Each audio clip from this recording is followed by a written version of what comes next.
What if the White Walkers won? In the frozen heart of the north, beneath a sky heavy with snow and death, the Battle of Winterfell was meant to be humanity's last stand. The living gathered their armies, their dragons, their courage, and faced the endless night. In our timeline, Arya Stark's dagger ended the Great War in a single strike. But what if she failed? What if the Night King triumphed? This is the story of Westeros had the dead prevailed, a world where the ancient prophecies of doom became reality, a world where fire was extinguished by ice, where kingdoms crumbled not under politics, but under the march of an endless army. Would Cersei Lannister's golden lions still roar from the Red Keep? Would Daenerys Targaryen's dragons save humanity, or fall to the frost? Would Jon Snow's legacy matter in a world where life itself was erased?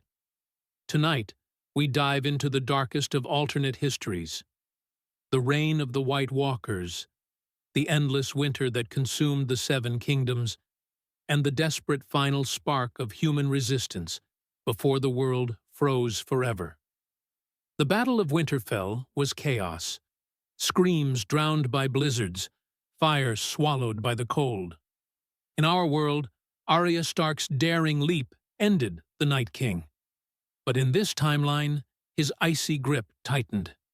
She was caught mid-strike, frozen in his grasp, her dagger shattering like glass.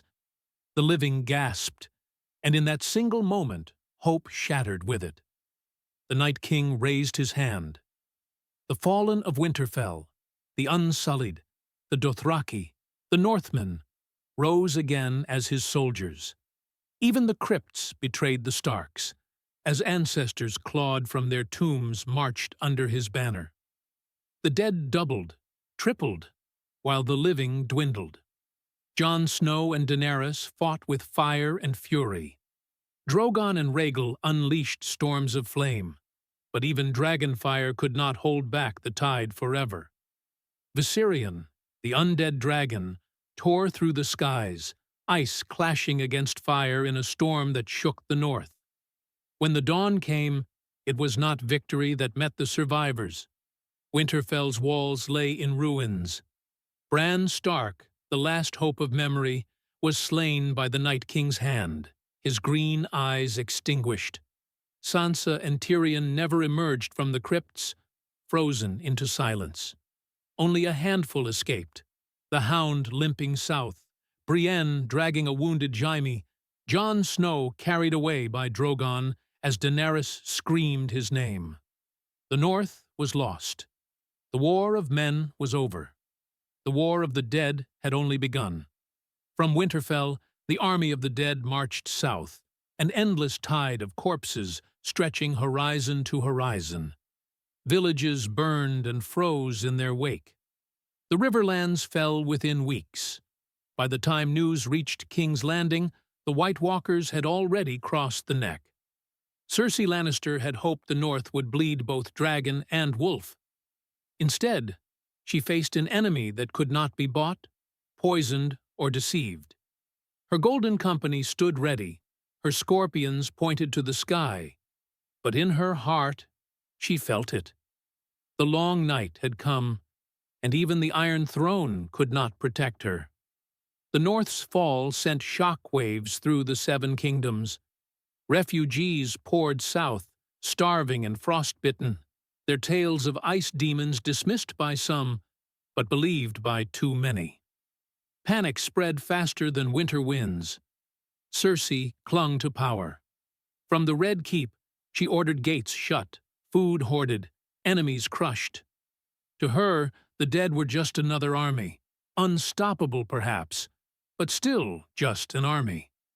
But when Viserion's icy breath froze the Blackwater Bay and the first White Walkers appeared beyond the walls, denial crumbled.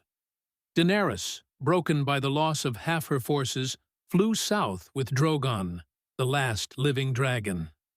She begged the lords of Westeros to unite, but centuries of mistrust proved unbreakable. Lords bickered, nobles schemed, And while humans fought humans, the dead marched closer. King's Landing became a city of fire and screams.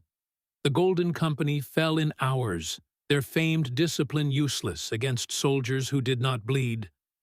Scorpions shattered as Viserion's icy fire tore through towers.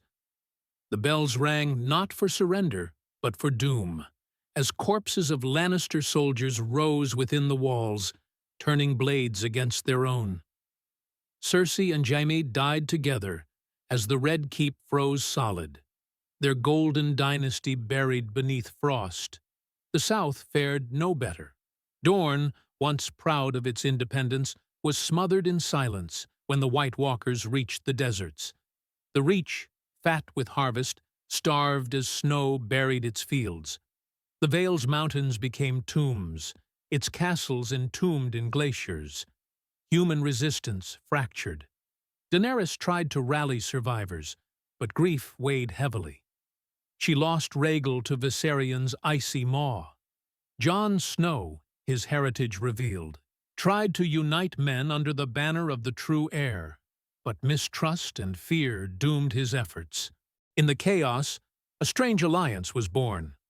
The Hound, Arya, still alive but scarred, Davos, and a scattering of men and women formed the Last Flame. Their mission was not to win, but to endure. Yet even endurance was fragile. For every village they saved, 10 more fell. For every child they sheltered, 100 joined the ranks of the dead. And slowly, the line between hope and despair vanished. The Seven Kingdoms collapsed not in fire, but in frost. Castles stood silent, filled not with lords, but with shadows. The Iron Throne, once a symbol of power, was entombed in ice, a relic of a world that no longer belonged to the living. With Westeros fallen, the tide of death turned eastward. Across the narrow sea, rumors of an army of corpses reached Essos. At first, laughter greeted the tales. How could ice cross an ocean? But laughter froze in throats when the Dothraki sea turned silent. Every Khalasar trampled into the snow.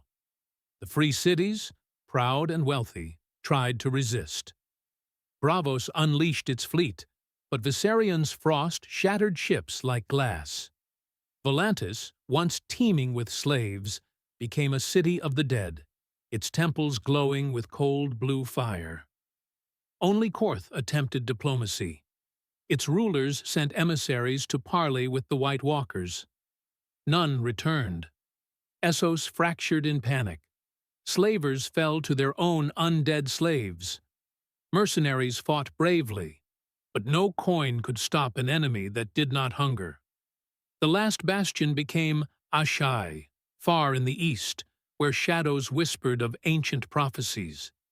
Here, scattered survivors fled, carrying stories of a world that once knew warmth. In this alternate timeline, the world entered an age without dawn. Dragons perished, their flames smothered by endless snow. Humanity dwindled, huddled in caves, whispering tales of fire and light that children no longer believed. The Night King did not rule with crowns or laws. His reign was silence, the silence of frozen seas, of snow-covered ruins, of humanity extinguished. Yet, perhaps one ember remained. Deep in the frozen ruins of Old Town, a candle flickered. Maesters, their chains broken, hid scrolls of forgotten knowledge. Perhaps somewhere, someday, a spark of fire would rise again. But for now, the world belonged to the dead. The White Walkers' victory was more than the fall of kingdoms. It was the end of memory, the erasure of songs, the silence of all life. Thrones, banners, crowns, none mattered before the march of eternal winter. If the dead had triumphed, Westeros would not be a land of kings and queens, but a graveyard stretching from Dorne to the Wall. Essos would crumble, its proud cities swallowed in frost. The age of men would pass into myth, remembered only in whispers of those who once walked beneath the sun. And yet, This story reveals something deeper. Victory and survival often hinge on fragile moments. One dagger, one chance, one heartbeat. Arya Stark's leap ended the Great War in our history, but in this alternate one, her failure doomed the world. Perhaps that is the true lesson of the Great War, that history is balanced on a knife's edge, and sometimes the fate of all mankind rests in the hands of one person, one choice, one strike. So ask yourself, what if she hadn't made it? What if the dead had won? The long night would not just be coming, it would never end. Do you think the White Walkers could have ruled forever? Or would humanity find one last spark of resistance? Tell us in the comments. Don't forget to like and subscribe for more What If stories every week.